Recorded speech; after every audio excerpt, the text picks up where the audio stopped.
A member of the Manitoba Legislature and former federal cabinet minister is taking a page from Maxime Bernier's playbook and becoming the leader of a new party. Stephen Fletcher has taken over the leadership of the Manitoba Party after finding himself on the outs with the federal and provincial Tories.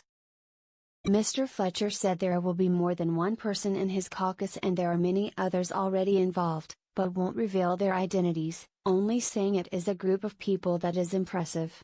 He said the main focus of his party will be fighting the provincial government's plan to introduce a $25 a ton flat carbon tax later this year.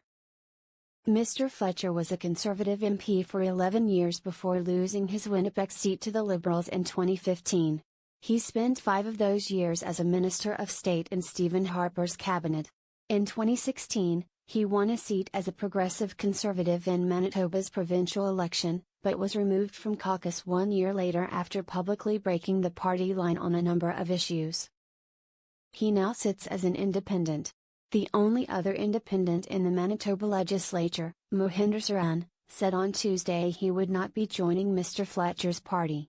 Mr. Fletcher has repeatedly slammed the carbon tax as bad public policy, a stance that is in line with the federal Conservatives. However, the federal party decided over the summer not to allow Mr. Fletcher to run for them again in the next election. After the rejection, Mr. Fletcher said he considered joining the party Mr. Bernier has vowed to create in the wake of his high-profile and acrimonious split from the federal Tories last month. For now, he is staying in provincial politics.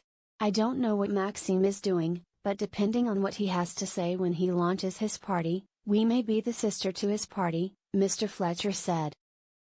Mr. Bernier's main organizer Martin Mast said they wish Mr. Fletcher well, but have no intention of having a provincial wing of their new party. Mr. Fletcher is promising to run candidates in all 57 Manitoba ridings in the 2020 provincial election.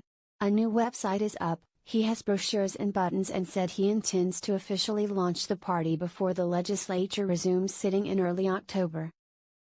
Various groups have used the Manitoba Party moniker in past elections, but Mr. Fletcher said no one previously active in the party is still involved in its operations.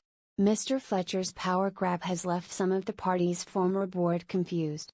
Board member Wayne Sturby, who ran as a candidate for the party in 2016, said no one he has talked to is aware of Mr. Fletcher's move to become leader. The board last met in June, he said, and there was no talk of Mr. Fletcher joining or taking over leadership of the party. It comes as quite a surprise to me, Mr. Sturby said, after seeing the revamped website with Mr. Fletcher's name on it. That is an absolute mystery. Mr. Fletcher said he has followed all the required provincial election rules and left it to Elections Manitoba to clear up the confusion. Elections Manitoba confirmed a change of leadership at the party, but refused to say who the new board members are or who signed the required documents. Mr. Fletcher also refused to release any documentation behind his leadership takeover because he said it is not normal for parties to publicly release internal documents. One way to change leaders under Manitoba's Election Financing Act is to have the outgoing leader and the party president simply sign a form notifying Elections Manitoba of the change. The Manitoba Party ran 16 candidates in the 2016 provincial election under Gary Marshall, who was listed as leader as late as Tuesday morning, and did not come close to winning a seat. With files from Janice Dixon in Ottawa,